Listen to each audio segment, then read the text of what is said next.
Hello guys, kumusta kayo? Meron akong simple. Andito tayo sa ating mini nursery, no? So, titingnan natin yung update dun sa aking dinugtungan, no? Yung aking grafting na avocado. Kung matatandaan nyo, meron akong mga contents na nagdugtong ako ng avocado, no? Kinuha ko lang din yung mga sayon niya dito lang din sa may malapit sa amin dito sa bahay. At meron kasing puno ng avocado dito na maganda klase din siyang kung mamunga, no? Yung bunga niya. Ngayon, papakita ko sa inyo yung update, yung aking mga pinagdugtungan. Yung first batch, 6 yun guys, na dinugtungan ko. Yung iba namatay, yung 4 na piraso ata yung namatay. Hindi siya nagtuloy, namatay yung sayon niya, no? Na dry. At may 2 natira. So ngayon dun sa 2 natira, papakita ko sa inyo yung update niya, no?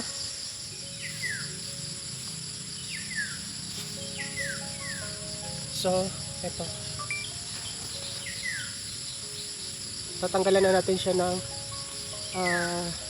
plastic, no? Kasi may talbos na siya, positive na siya, meaning buhay na siya, no? So, tatanggalan na natin siya ng plastic. Charan! Oh, di ba? May talbos na. So, ang dami na niyang buhay guys, oh. Tingnan niya. Di ba? Oh. Dahon na ito. Ito, buko na rin siya, di ba? Ito, buko na rin. No? Tapos, ito, may buko pa, oh. Yan, oh. Di ba, no? Tapos, ito. Ang mahalaga, may malaki na tayo. Sigurado na buhay na siya, no? Di ba? Ang galing. Ito yung mga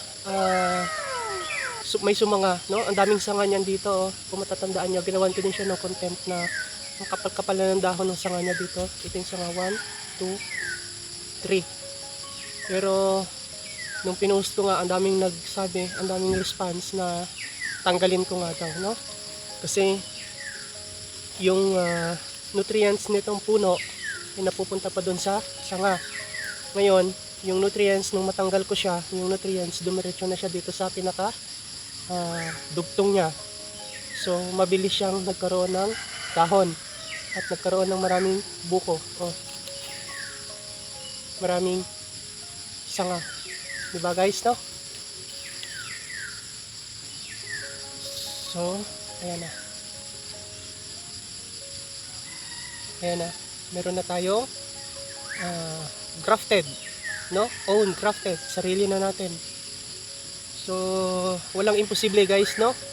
Since ako wala naman talaga akong alam sa pagganito, pero sa mga napapanood ko lang, no? Ginaya ko lang siya kung paano yung diskarte at sinubukan. Walang masamang sumubok, no? Basta try lang natin, susubukan natin. Wala naman ding mawawala sa pag susubok, no? Kasi kung sa tingin natin ay kaya din naman natin gawin, kung pumalpak man, so improve lang natin, no? Improve lang ng improve. So yun lang yung ginawa ko.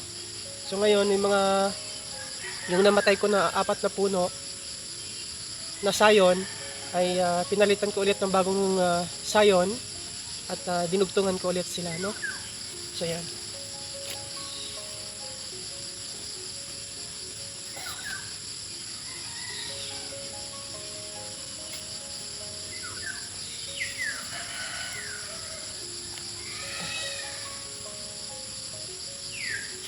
Yung isang natira, kasi 2 to sila na natira doon sa unang batch ko, eh. Nabuhay yung sayon niya. Hindi ko na makita kung saan dito. So malalaman na lang natin siguro, no? Kapag tumalbos na yung iba. So at least may sigurado na tayong buhay, no? Achievement ko na to. Malaking accomplishment ko na to, no? Bilang amateur na grafter, no? So yun lang yan guys. At kapag ito dumami ng dumami ang dahon niya, i-update ko din kayo, no? At I'm so happy guys, no? I'm so happy kasi nakakapagpabuhay na tayo ng dugtong sa pamamagitan ng grafting. So it's a good thing, no? It's a big accomplishment for me. So yun lang guys, thank you for watching. See you on our future vlogs. Bye!